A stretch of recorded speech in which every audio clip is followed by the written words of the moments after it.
Ladies and gentlemen, may I ask for your attention? Some focus. I wish you a very warm welcome to the Wings of Excellence Awards ceremony here in St. Gallen. And for those of us who are old-timers, this kind of represents a highlight at the IEC Symposium. This is actually where you can hear breakthrough ideas today as they are expressed by future leaders, the leaders of tomorrow. The topic of the conference this year is just power. And just power has a wonderful ambiguity to it. On the one hand side, it could actually mean just about power, and on the other hand side, it could mean a just kind of power. For me as a management professor, it means a transition from the former to the latter, from just about power to a just kind of power. Back in the 1990s and 1980s, a lot of management books were full of practical advice to managers on how they could increase their power base. And power was very much understood as something that the leader possessed, something that you possessed to implement decisions, hire and fire people, change organization structures, and so forth. Now, here, power was understood as something or getting somebody to do something that they otherwise wouldn't have done.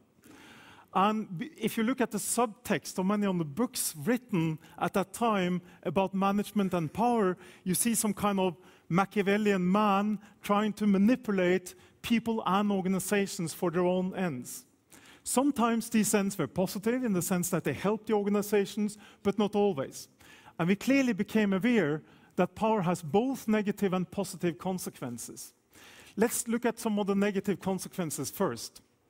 It is clear that, and of course not in your organizations, but in some organizations, managers sometimes are engaged in non-productive behavior at the workplace, such as, for example, fraud, theft, sabotage, different types of abuse, and so on. What is very troubling, however, is that when you investigate these managers a little bit more carefully, you find out that they score very, very high on Machiavellian factors. They are what you would like to, some people call high max. I like to call them big max, but the high max are those people who really manipulate the organization to their own ends. And that, according, for example, to the US Chamber of Commerce, leads to a loss of revenue for firms in America of several billion US dollars every year. On the positive side, however, we also see that power can, or people who are, or managers who are thinking about maintaining the power base, really obsessed with maintaining what they already have, those people, as a matter of fact, are less likely to get involved in this type of fraudulent behavior. They're more conscious about actually working diligently within the organization. So power has both positive and negative aspects to it in management. Throughout the 90s, the end of the 90s, and for the last 10 years, the concept of power has been rethought in management to a large extent, perhaps inspired by the work of Michel Foucault and other people. The concept now of power is that power is much more dynamic, and it's also dependent on the situation that you find yourself in. Sometimes, for example, an expert has a lot of power because the decision which is going to be made requires a very particular set of information. Another thing is that we have started to think about power as power to do something, power to change, power to care, for example, or power to dare, perhaps also to change things in organizations. So power becomes more dynamic. But also, and this is perhaps most important, the third facet of the modern way of thinking about power is that it needs to be justified somehow. Power needs to be based on ethics, morality, some sort of values in the organization. And it is in that spirit, actually, that the three essays that we will hear today are written very much. Let me say something about the essay competition this year. We actually had several hundreds essays being submitted from 68 countries and I believe 252 universities. The number of essays compared to last year increased by 10%. The authors represented 80 nationalities and they were equally split between female and male authors. we called for essays on 3 different topics. The first was justice and power, the second was rethinking leadership, and the third one was public goods and public values.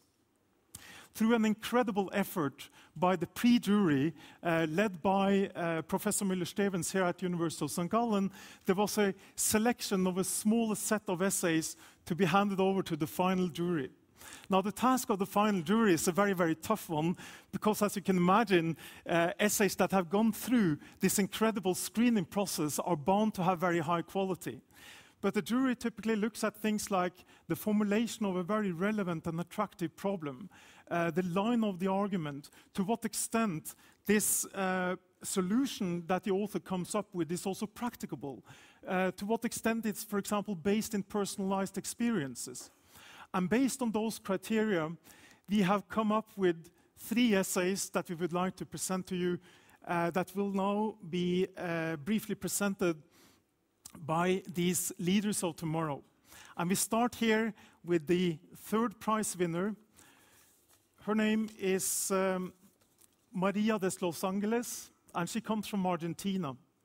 She holds a diploma in human rights from the World Federation of United Nations Association and the Central University of Technology in Venezuela.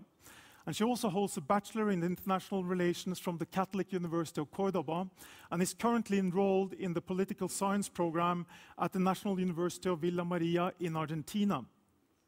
She holds a very impressive list of internships ranging from the Department of Public Information in the city of Villa Maria, via Grupo Fare, a consulting company, through the Political Science department at the University of Córdoba. She's also a delegate at the South American Business Forum, which is a little bit comparable to the IC Symposium. And she has a very, very strong interest and passion for social issues. I asked her, in preparing for this session, why she was so interested in international relations and social issues. And she told me at the age of 15, she had the opportunity to participate in a UN moral simulation project. And at that time, she decided that she really wanted to study political science.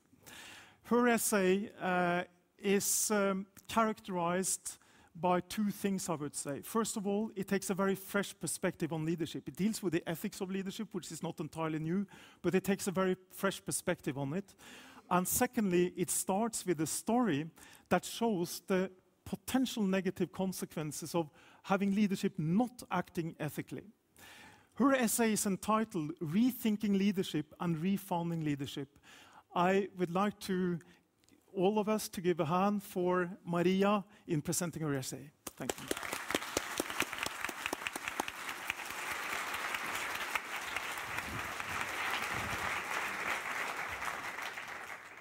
Well, thank you very much. Dear Professor Dr. von Krogh, dear friends, leaders of tomorrow's, and ladies and gentlemen. It is a great honor and a dream come true to be here sharing my ideas with you.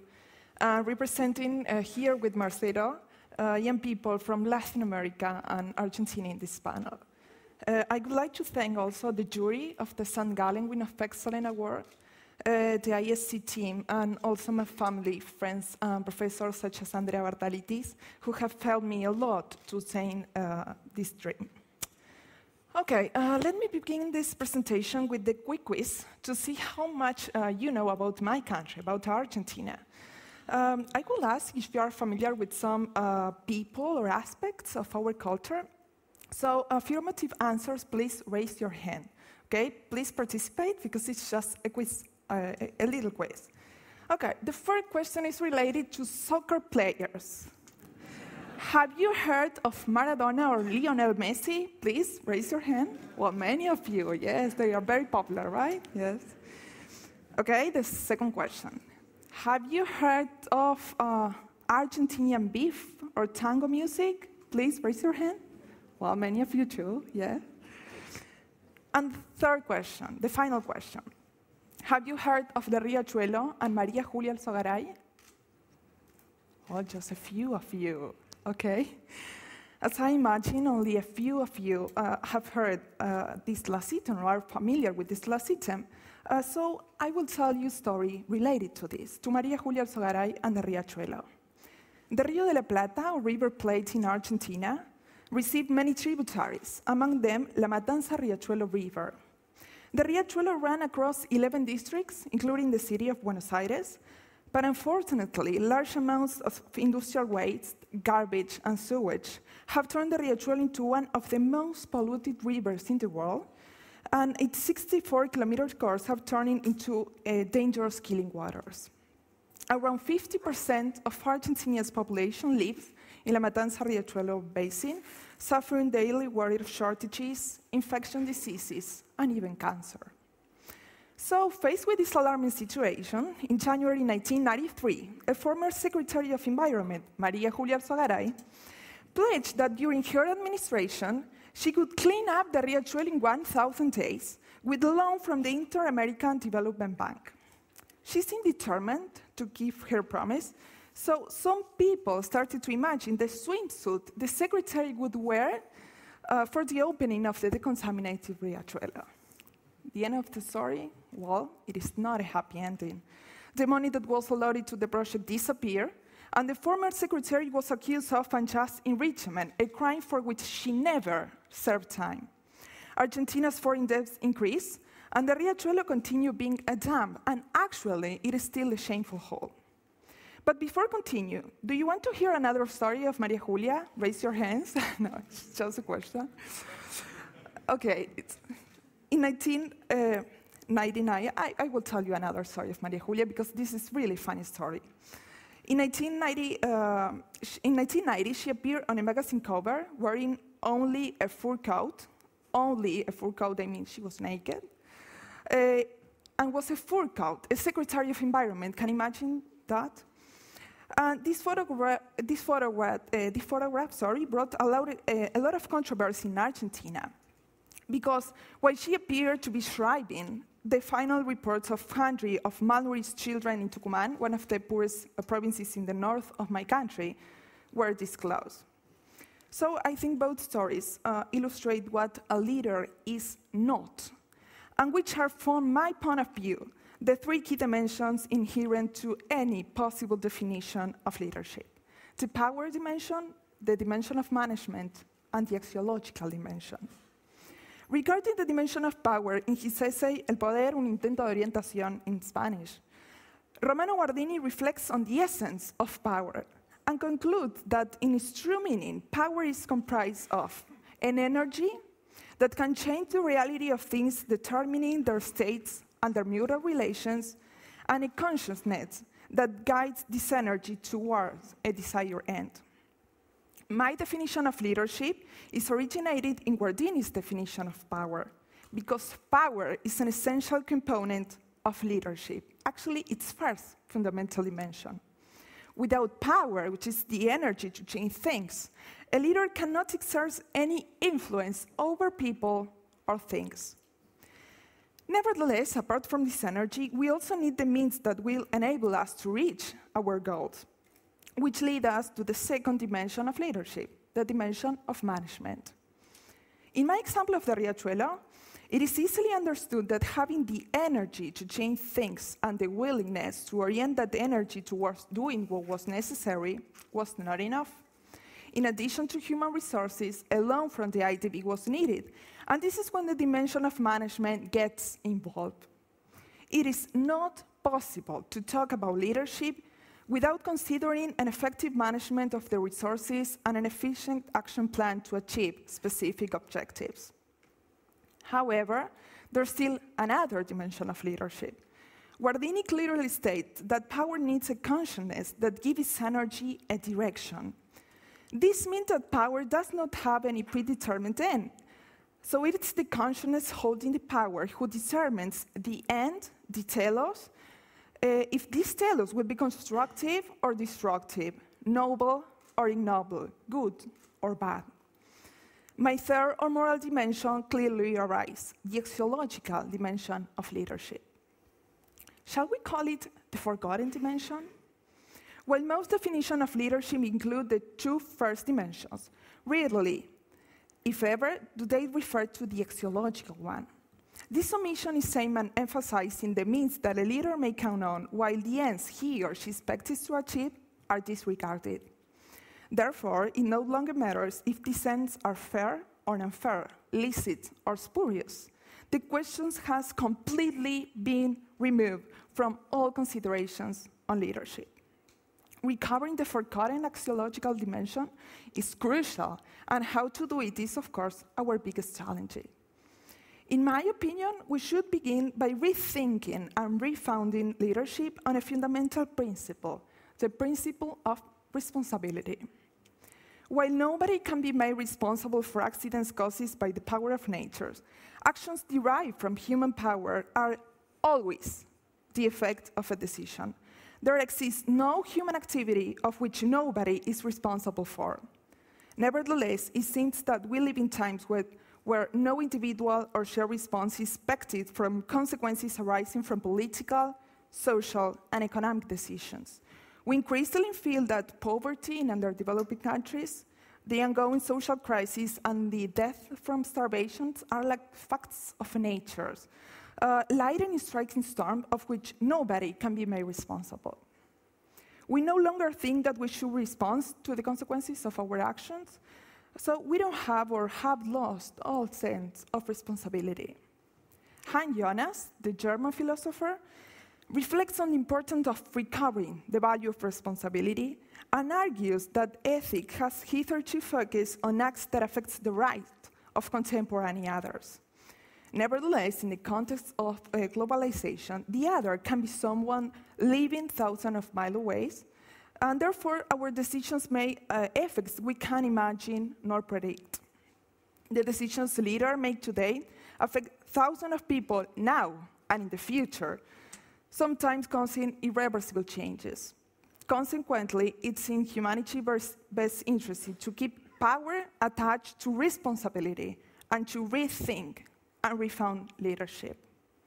Returning to the example of the Riachuelo, can you imagine how different the story would have been if Maria Julia had acted in a responsible way? Well, first of all, I'm sure Maria Julia would have been able to swim in the Riachuelo. But most importantly, there would be fewer sick people due to the pollution, the country wouldn't have seen external debt increase, and citizens who have more confidence in their leaders. I suppose there's a moral in all this. Many people have power and the ability to manage resources, but only true leaders complement both capacities with strong moral values.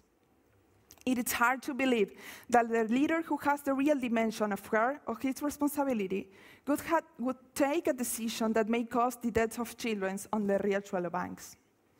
Clearly, the leaders we need are aware to the fact that their decisions affect present and future generations, and that they ought to give answer for their actions.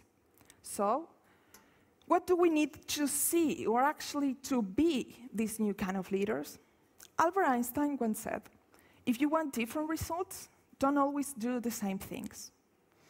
This assertion is related to the way in which many young people have persuaded that not having a great deal of power, they might as well continue doing the same thing, nothing. After all, a young woman like me could never get Maria Julia Alzogaray to serve time in prison. In part, this is true. Being young and having a reduced share of power, some possibilities are out of our reach. But changes begin at some point, and small actions eventually do make a difference. Changes are made with the conviction that change is needed and with daily work from an individual perspective, which is the starting point from where our ideas can be turned into reality or led to fail.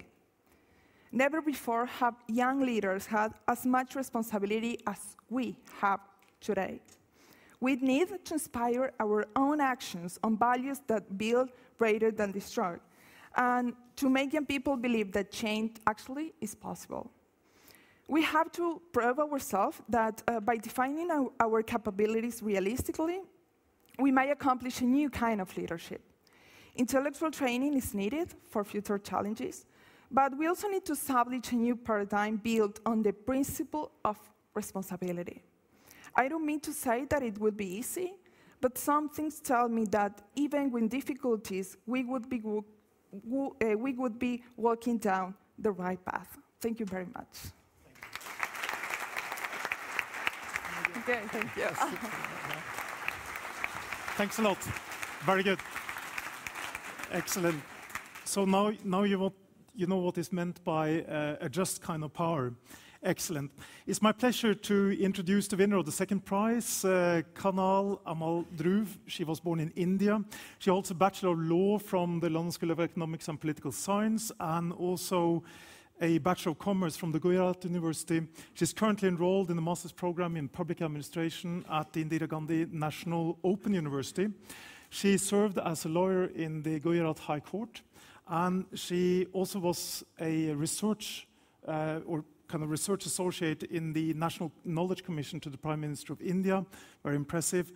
And perhaps what is most striking about her career and what she has accomplished so far in her very young life is actually that she founded the Research Foundation for Governance in India, which is a think tank on political reforms and legal reforms in India, comprising more than 3,000 members. They organize public speaking events, they write papers, for example, reports on governance in India. And I asked her, what the driving force is, and she said that, well, since early childhood, she has really been very, very interested in social issues. And when she went to the UK to study law, she found the legal system, which was both very efficient and also very concerned about maintaining justice and morality. She was very inspired and wanted to effect some positive change based on what she could do. The jury notes that this essay is very particular because it's based on some very personal experience combined with the identification of some critical problems, but also suggesting some very powerful and forceful solutions to the issue. The essay is entitled, When Justice Corrupted, Absolute Justice Corrupted, Absolutely, a story of my experiment with power. Please join me in welcoming Kanan to the stage.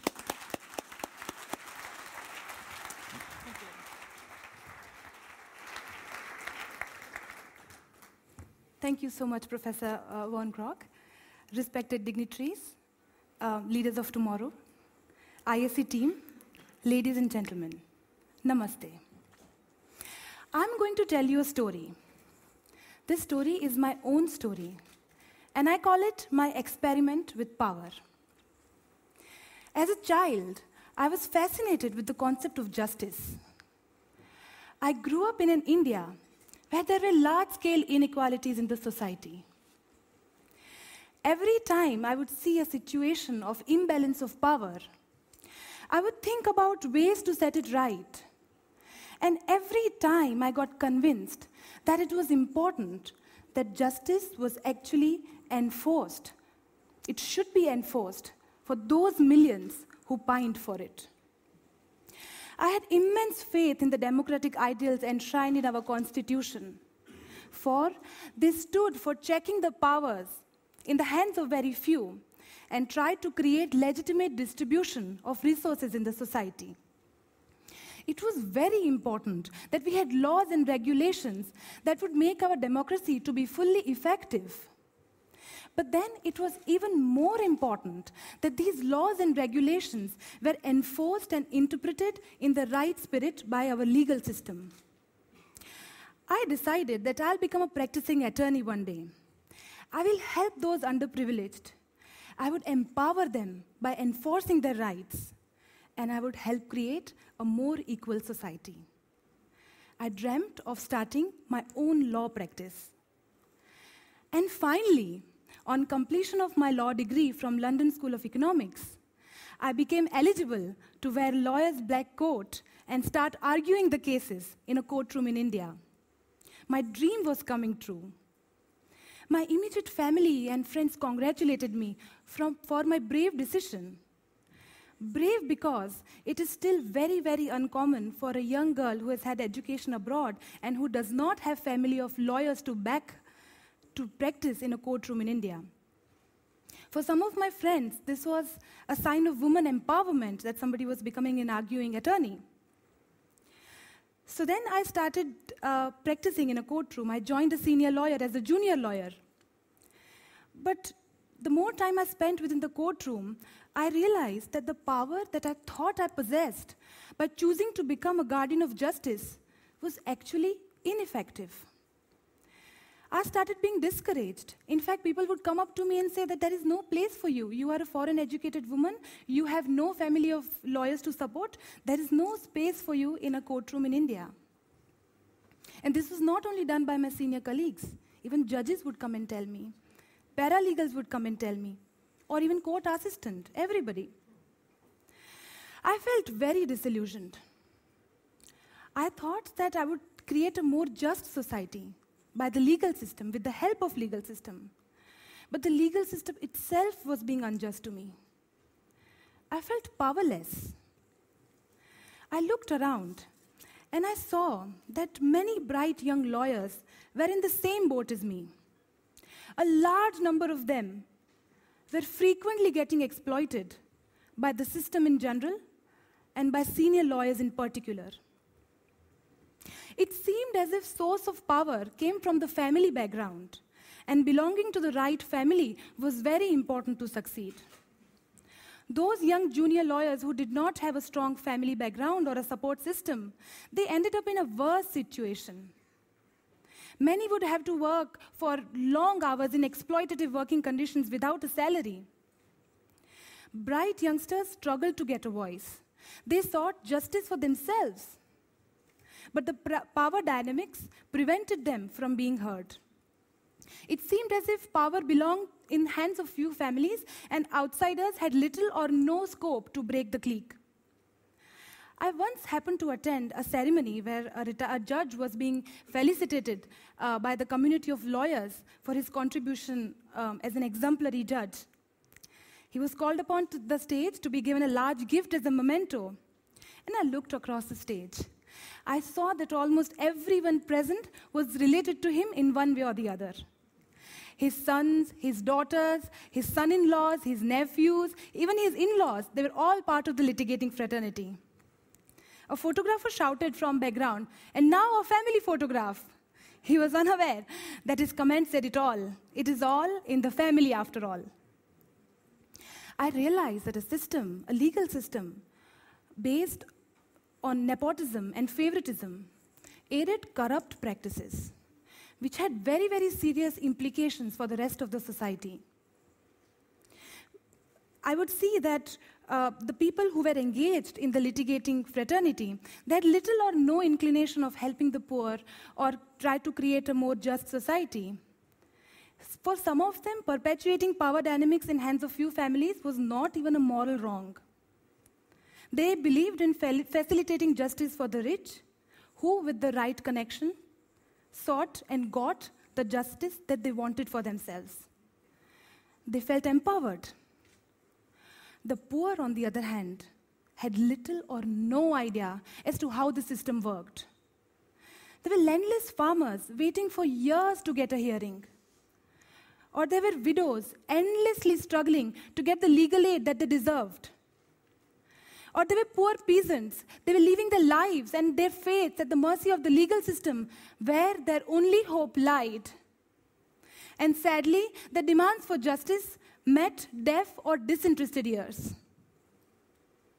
They blamed their fate. They were voiceless. They were powerless. An institution that was created to balance the imbalances of the society was actually widening the gap. I was once interacting with a judge about the possible solutions to this mammoth problem, and he narrated an anecdote to me. He said when he was young, his father had bought an ambassador car, and this car kept on breaking down. And what his father would do, he would try to replace different parts of the car each time. So the judge said that what his father failed to realize was that the entire car had become dysfunctional, and it needed to be replaced. And for this judge that I was talking to, the state of affairs of the legal system in our country was like that of his father's car, The entire system had become redundant and it needed to be replaced. He said the penetration of corrupt practices at all levels left him powerless. I felt disillusioned. I had dreams of creating a better society with the help of the legal system. But when I was inside the system, I realized that the legal system itself needed help. Almost every stakeholder within the system was vulnerable, was helpless, was powerless. So I thought, where do the seeds of change lie? Where were the tools to create legitimate distribution of power in the society? And then I realized that, a just system can only provide justice. Power has to be in right hands to effect a change. And ultimately in a democracy, the buck stopped with the citizen. If I wanted to bring about equality in power dynamics of my country, then maybe I had to exert my power as a citizen to make it happen. So I decided that I would voice my concerns and my grievances about the system. I would invite civil society to give their suggestions, and we would try informing those who need to be informed. I decided to start a platform in form of a think tank called Research Foundation for Governance in India, RFGI, to work on legal and political reforms within my country. When I took up the cause, people and youngsters from different walks of life joined in. In fact, I'm very happy that one of the other founding members of the organization is my young sister, who's also part of Leaders of Tomorrow, Wings of Excellence today. And not only her, there were youngsters from various walks of life. And as if, every youngster was waiting for a chance, waiting for a platform to bring about a change, to voice out their grievances. And maybe RFGI gave them this platform. So we started conducting research on various aspects of law and politics. We started conducting public debates. We went to different government officials and told them that what could be the solutions to these problems, what could we do?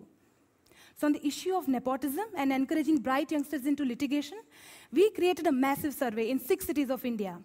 We interviewed so many young lawyers, and we tried to understand what are their incentive structures. And we found shocking results. You know what we found? We found that 47% of the young lawyers did not get paid within the first 3 years of their practice. We found that only 7% got paid more than 8,000 rupees as monthly salary, that is merely $200. Even from the prestigious national law schools, only 3% joined litigation, and out of that, 92% had family backgrounds. And these statistics, with the background of huge backlog of cases, 350 years of backlog of cases, and none of the bright youngsters were incentivized to join the legal system. So then we created a national seminar. We invited all prominent individuals, including the Chief Justice of Gujarat High Court, Professor Madhav Menon, who's considered the father of legal education reforms within the country, and all the junior young lawyers. We brainstormed about potential solutions for this problem and what could be done to set things right.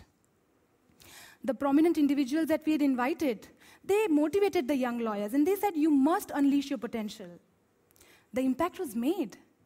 The Chief Justice appealed to all senior lawyers and said that you have to encourage young lawyers. In fact, eventually, the Law Minister of India also announced scholarship for young lawyers so that they could sustain themselves in the initial years of their practice. All this really led to young lawyers in the Gujarat High Court feel really empowered. Now they've started demanding their rights. They have also created by themselves education and training committee, whereby they are trying to keep up to date with latest development in the law, field of law in India and abroad. And through its involvement with the Education and Training Committee, RFGI has been able to create leaders from within the junior fraternity. And not only this, we have been able to work on so many issues in the last 2 years. As Professor said, we are a team of 3,000 people, and in last 2 years, people from 15 countries have come and worked for the organization. We've also worked on varieties of issues, including working with the Gujarat State Legal Service Authority on promoting legal aid in poorest sections of the society. We are also trying to understand how disputes can be prevented from arising in our society altogether with some of the professors at Indian Institute of Management. And we are working with the registry to reduce the backlog of cases. Other than that, the more we tried to involve ourselves with the legal system, we also realized that even the political system was a natural corollary, and so many things had to be done with that as well. So then work has begun on that. We are trying to understand how political parties can be more transparent, how people can vote more during our elections, and how political representation in our country can be made more transparent and effective. Our work has been applauded nationally and internationally, and so many bright youngsters have found a platform to raise their voices. And most importantly, it has created a sensitive local community who now realizes that there is a need for change. In so many countries of the world today, legal and political systems have become sources of malpractices and corruption. They have rendered their citizens powerless. But through my experiment with RFGI, I have realized that power is an omnipotent force. It belongs to those who wish to possess it. A democratic society makes it possible for every individual to make a difference. And it is the duty and responsibility of each citizen to create a just society. Systems and institutions are ultimately built on the collective power of the citizens, and to govern them rightfully is a collective responsibility. You know where the power lies? It lies here, in our hearts, deep within us. And what is required for us is to look within and seize it. And in my opinion, that source of power is the purest and the most just source of power. There are millions of issues in the society that need to be solved, and so many imbalances of power to be balanced. There is a long way to go still. But then, every endeavor has a start. Even though that endeavor might just be a small drop in a vast ocean, that drop very often becomes an affirmative drop with the power to change the entire ocean. I believe in the power of that drop, of being the change it wishes to see. Thank you so much. Thank you.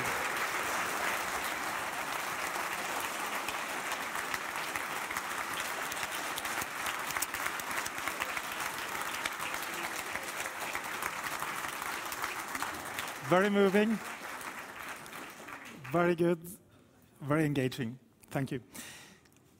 It's my pleasure to introduce the winner of the first prize of the St. Gallen Wings of Excellence Award, Mr. Marcelo Beer, who, like Maria, also comes from Argentina.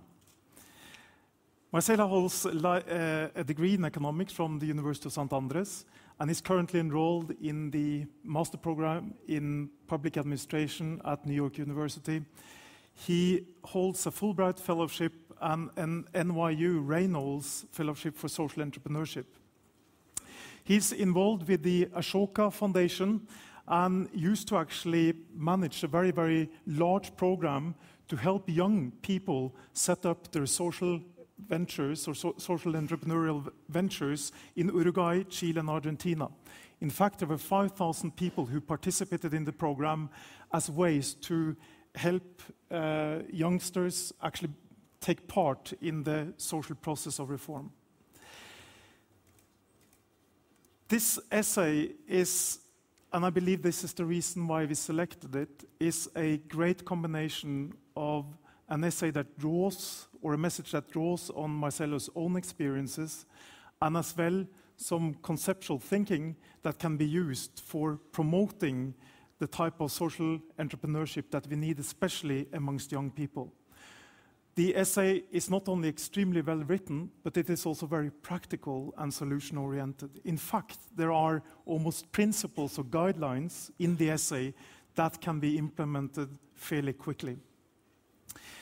A core idea in Marcelo's essay is actually that young people, they need role models in order to start up as social entrepreneurs.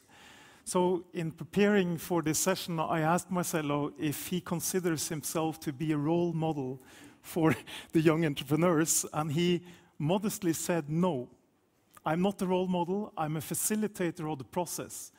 And perhaps this is kind of the virtue of social entrepreneurship, this modesty, the passion to work on something which is important rather than working on something to become famous. But nevertheless, Marcelo, today you are famous. You are the winner of the first prize in the St. Gallen Wings of Excellence Award, and this is attributed to a great performance writing up this essay. We are looking very much forward to hearing you speak about it. The essay is entitled Generating a New Leadership Through Cultivating Social Entrepreneurship Amongst Teenagers. Join me in welcoming Marcelo Beer.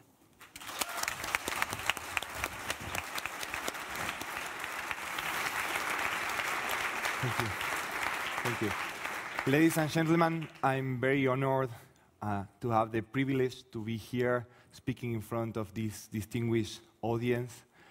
This award is awesome. I'm really thankful with the jury, with all the members of the jury, and with Professor Georg for the support they provided me. And in the next 10 minutes, I will speak about an issue that I really love, that I am really passionate about, that it's young social entrepreneurship. I was a young social entrepreneur myself. Then I was working a few years in Procter & Gamble, and I was very comfortable there. But I felt that I needed to be with the young social entrepreneurs of Latin America, so I left that position, and I have been working some years with them, and then took a global position in the US to continue doing the same. So I can speak during hours about young social entrepreneurship, but I know that you are busy people, so speak only a few minutes. And I will organize my presentation in the following way. First, I will present you a few examples of what is a young social entrepreneur and adult entrepreneur. Then why we believe that we have to promote more young social entrepreneurs. Then how we can scale up, we can reach more people, give the opportunity to have this incredible experience. And at the end, maybe to share a few challenges that we have. So the first issue is the example of a social entrepreneur. The classical example, of course, is Mohamed Yunus, who founded Grameen, provided microcredit to many people. He won the Nobel Peace a few years ago. But I want to talk also about another person from Bangladesh promoting microcredit, Faisal Abed. He is the founder and president of RAC, an organization, the largest nonprofit in the world. They have 100,000 employees. They serve more than 100 million women, providing them with different financial services, showing that we can deliver financial services for the poor beyond microcredit.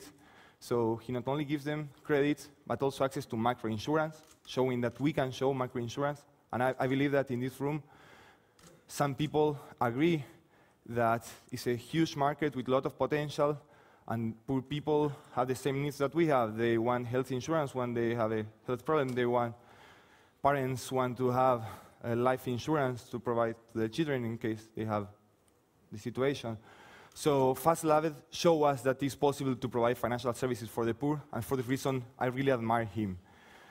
Also, to give you the context of who is a young social entrepreneur, I would like to talk about Patricio, a young kid that I met when I was working in Latin America supporting entrepreneurs. Patricio lives in the province of Formosa, in the north of Argentina, very lot of poverty, above 75%, many problems of health, for instance, dengue fever, that it's a fever like the malaria that is transmitted to the bite of the mosquito, and it's very hard to combat because people need to take some actions in their houses to eradicate the problem. So the problem is that the water is stored in the backyard, and it's very hard to change the behavior of the people. Patricio and his friends realized that the best solution to that, he was 19, was going house by house, drinking a mate, like it's the Argentinian tea, with them and telling them that they needed to change some actions. They also developed comics, because for some people also in Latin America and Argentina, it's easier to read comics than the large booklets that the Ministry of Health did. And they really changed some behaviors. And they were then hired by the Red Cross and UNICEF to scale their program, and they are right now working promoting environmentalism in different cities in the region in Formosa. So right now I would like to talk why we need more people like Patricio and Faisal Abed. The first reason, Ashoka did this organization that I'm working for did the research of the leading 3,000 social entrepreneurs of our world, and they discovered that more than half of them, when they were young, they started a social enterprise, like Patricio did. So if we promote social entrepreneurship, if we help more people like Patricio to be entrepreneurs in their youth years, we'll probably have more people like Fasilabed. This is an important first reason. We also discovered that young people who had the experience of helping others in their youth, they were more likely to work for a non-profit. And this is great because we need more people working in non-profits. We pay a little bit less than the private sector, but we need people working in the Red Cross, in Greenpeace, in BRAC, in Grameen. And the last reason is that the example of Patricio showed us is that in many countries, young people are really underutilized resource. So we have 1.4 billion young people in the world, according to the last statistics of the World Bank, ages 14 to 24. Most of them in developing countries, in Asia, Latin America. Many of them unemployed, as we heard today. And it's a great opportunity to, rather than let them stay in the corner, drinking beers or having a lot of temptations, give them the opportunity to start something, to learn through practice. We know how important it is to have the real experience of doing something yourself, being an entrepreneur while you're young.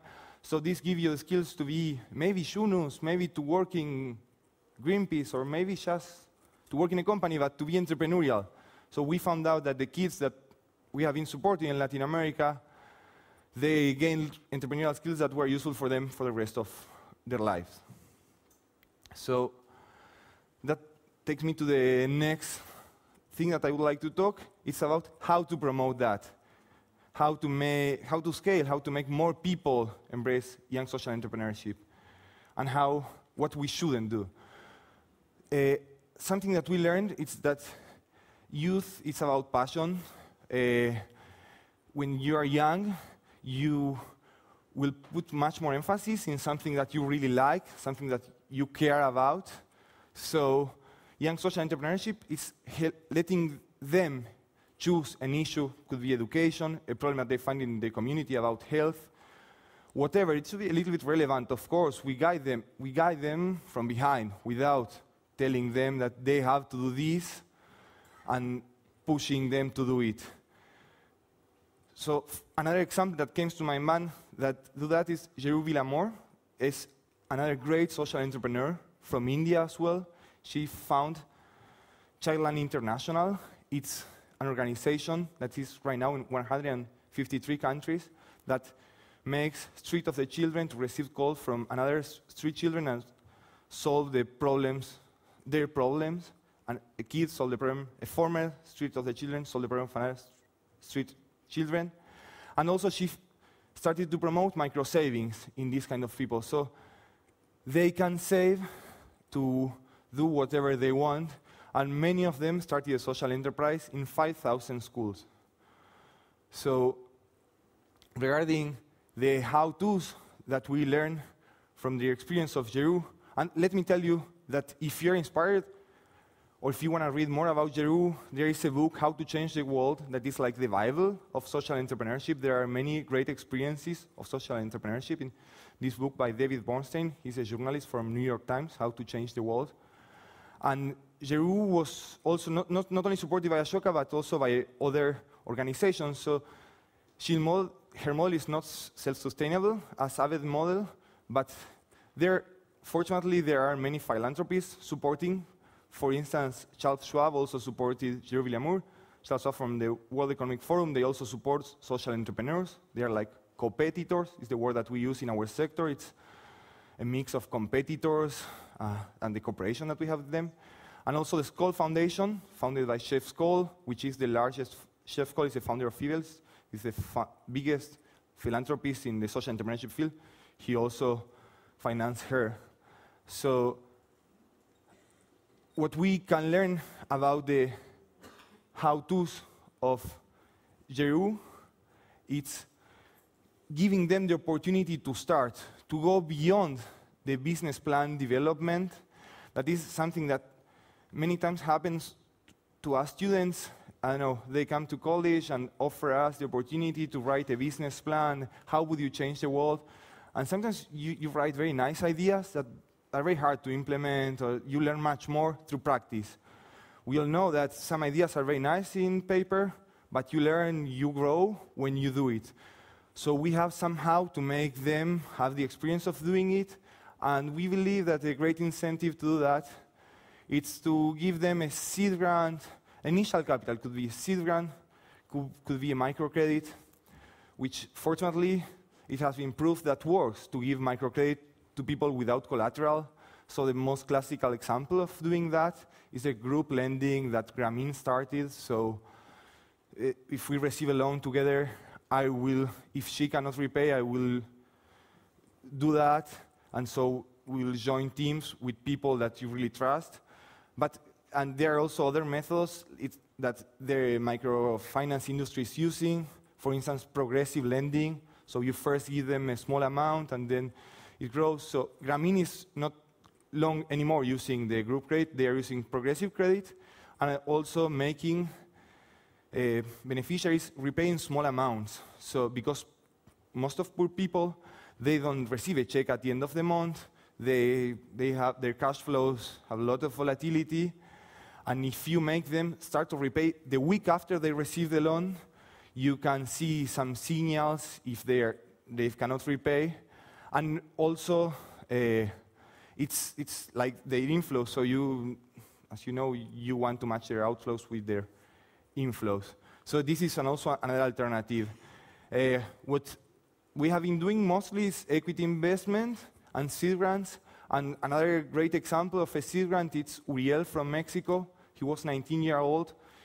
When he started, he wanted to be a chef. So he started like a catering company to do catering in different events. And he trained 40 friends of him, and employed them. They earned some money. That's cool. The problem of unemployment in Latin America, we spoke before. And also taught them about how to cook. We have a lot of problems of malnutrition in Latin America that in most countries, except Haiti or Bolivia, where the problems are starvation. In the rest of the countries, the problem of malnutrition are associated with lack of knowledge of parents in how to cook, how to give with the small amounts of money, because they have small amounts of money in their pocket, but rather than buying this sausage, this hamburger, go and buy something different. So he talked that to his friends, and he did that because we helped him with the seed grant. So I believe that we need to be creative and think new way to support more people like him. So to conclude, the last challenge we have is to show more positive stories of people like Patricio and Uriel in media. We know that young people tend to follow, we are about tribes, about following the example of fathers. And if we can show more positive stories of these kind of young people, we would expect more people joining. And the last challenge, again, to combat malnutrition and dengue fever, is find a way to help them have the great opportunity to be powerful young social entrepreneurs during their youth years. Many thanks, everyone.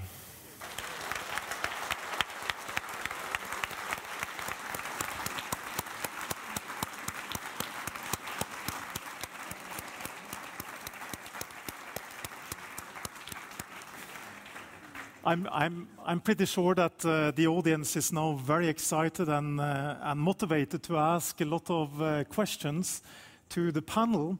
And without further ado, I'd just like to open up for questions from the audience. I think there is a microphone that we can ask for. Does anybody want to be the first?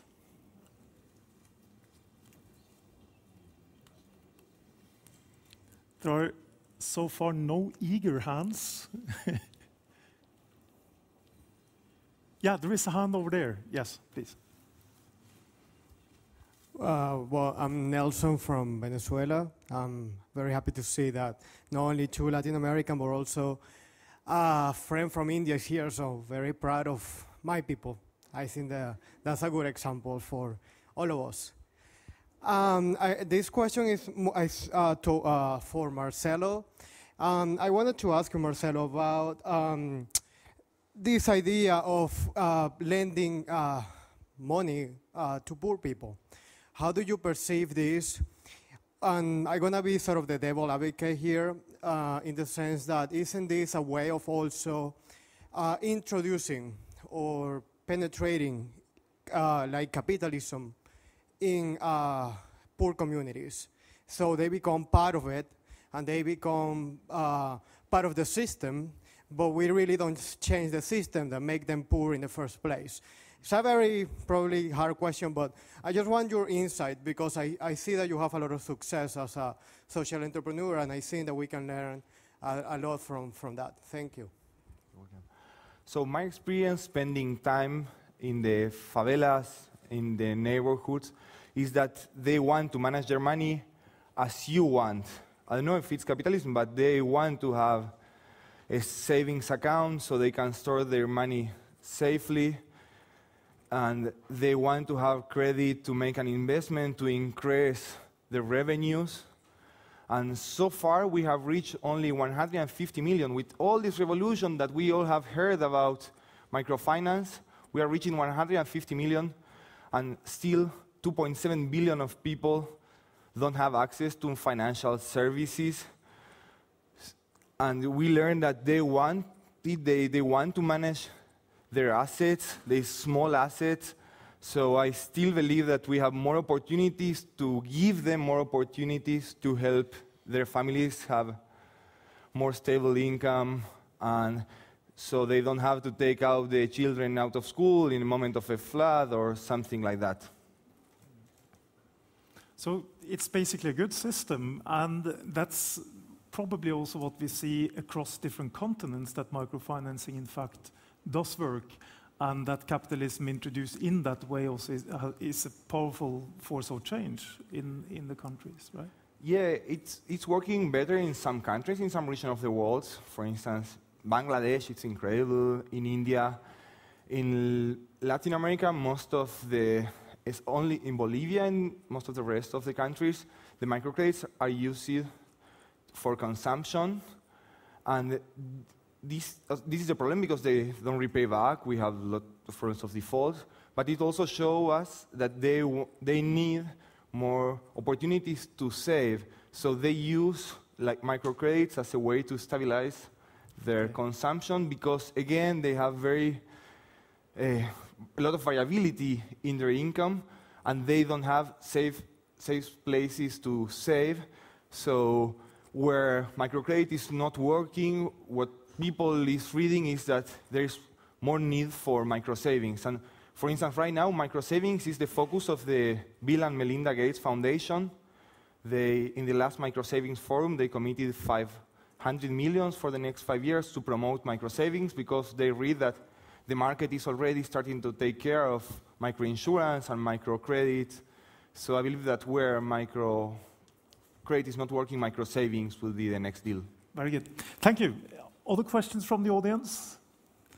Let's see if there is anybody who would like to pose a question. There's one there. Yes, please, sir.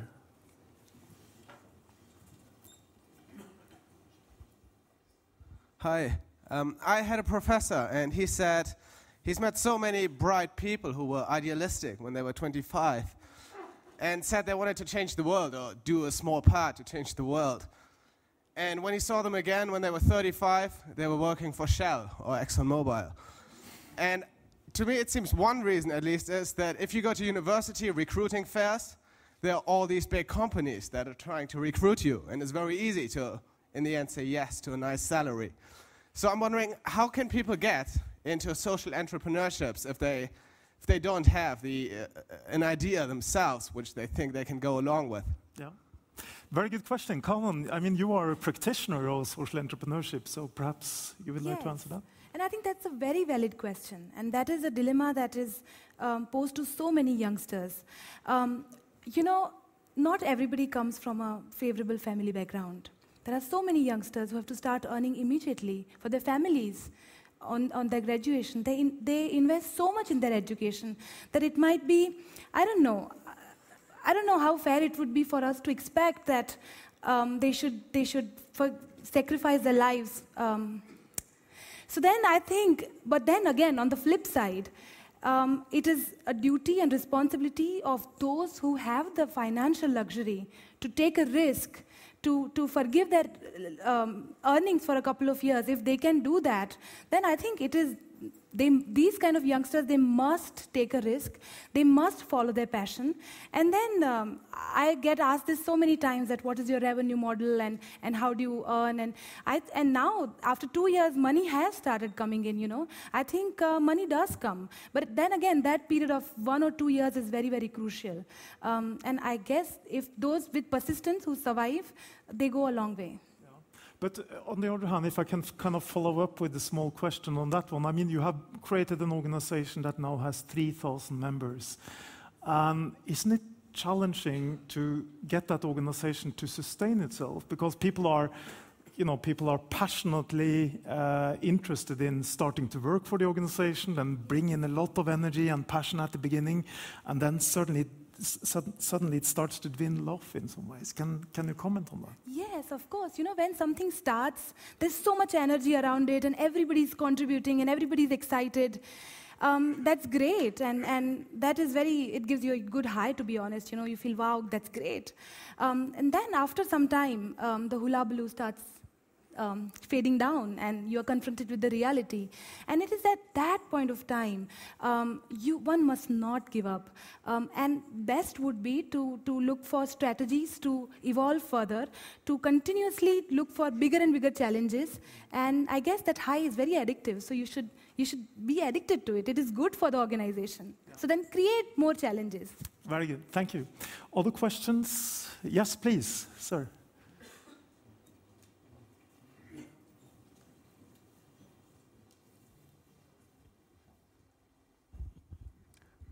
Ravi Chaudhary from Senex Consulting, New Delhi. I thought we should not let go of this opportunity by pointing out the remarkable lesson the leaders of tomorrow have for the leaders of today. There's a common thread in their passion, in their work, in what they wrote and what they said, and that is they are driven wholeheartedly by compassion. Compassion, as I see a lesson for all of us here, is a trait necessary for success of leaders tomorrow. Even leaders of today need compassion to succeed tomorrow. And I think we should go home with this very strong, strong message. And of course, I would like to add, since there's time, that when one is compassionate, one is at one's happiest state of mind. I like to say a Chinese saying which said that if you want to be happy for a day, play golf or go for fishing. If you want to be happy for a month, go and have a vacation. If you want to be happy for a year, maybe get married. But if you want to be happy for a lifetime, then make someone else happy. And if you want eternal happiness, then seek it within you. And I think that's the message which came out. Thank you, leaders of tomorrow. Thank you.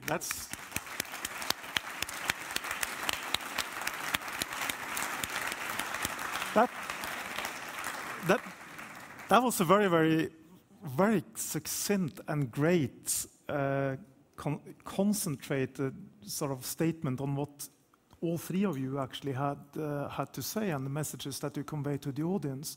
But I'd like to ask you, Maria, I mean, you are very compassionate about this ethical dimension of leadership, what you call the axiology. And what is it that inspired you the most to write this essay that you did? Well, yes.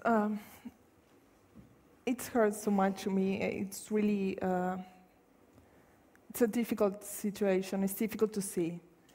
In Argentina, so many corruption. I think that my country will be completely different without corruption. And during the 90s, the government was totally corrupt. And I was I was a child, you know. But anyway, I remember all the bad things that this leader made to my country. And we are suffering, actually, the consequences nowadays. Argentina, actually, we are dealing with so many problems related to corruption. So when I saw the topics and I saw leadership, I immediately wanted to relate this leadership with the situation in my country. And I'm really happy to share with you, the audience, and St. Gallen and Europe, actually, because this is a symposium in Europe, the problems that we are facing in Argentina and in Latin America, because corruption is a problem in Latin America. So I hope to be... So from your story, what have you learned that you are going to exercise differently in your future leadership? Sorry? From your story, what have you learned that you will exercise differently in your leadership, in your future leadership? Yes, probably be responsible. Yes. Be responsible. Be responsible, yes. Be responsible of your actions. Yeah. I mean, if you take a decision, you have to be responsible. I think that it's a... Thank you very much. There is another question up here. Yes, please.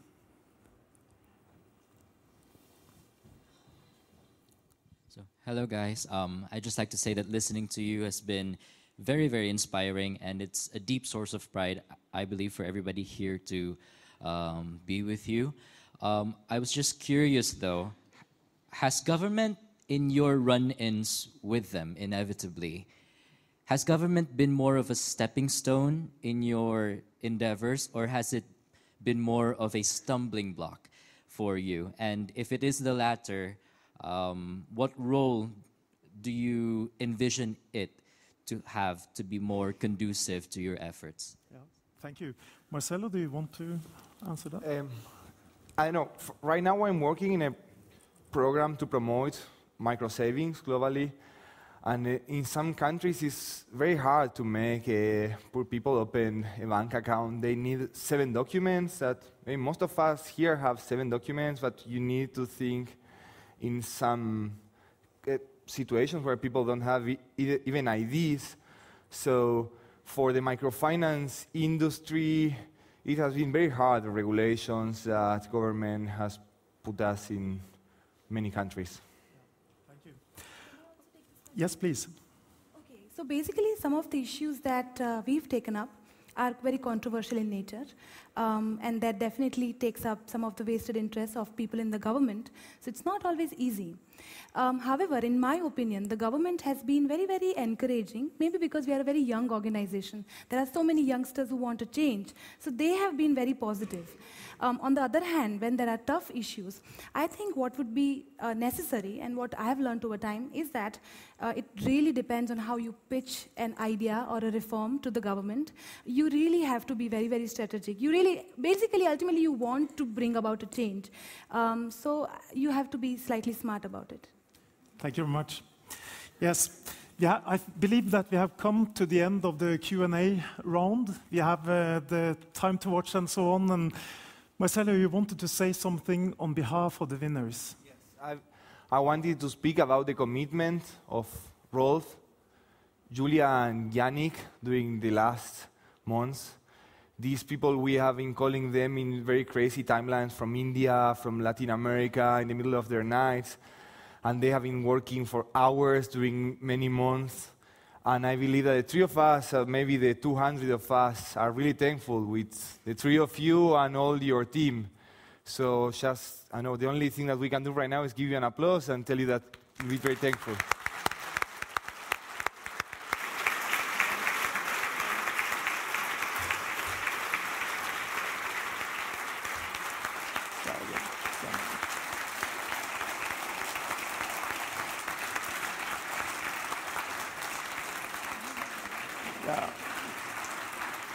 I would like to second that, and I would also like to thank the rest of the IC team, and I would also like to thank the pre-jury for excellent work under the guidance of Professor Müller-Stevens, and also the main jury, my colleagues in the main jury, for an enormous effort. As you can see, there are many, many essays to select from, and I hope that you agree with us that we have selected a couple of really interesting essays with some very powerful messages in them.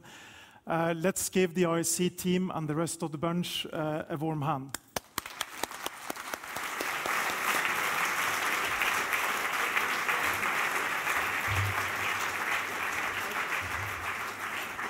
This brings us to the more formal part of the ceremony, and this is when we actually hand out the awards.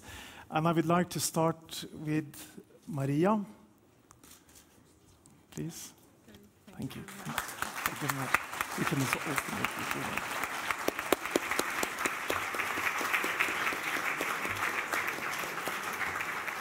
Come on. Thank you so much. Thank you very much. Thank you.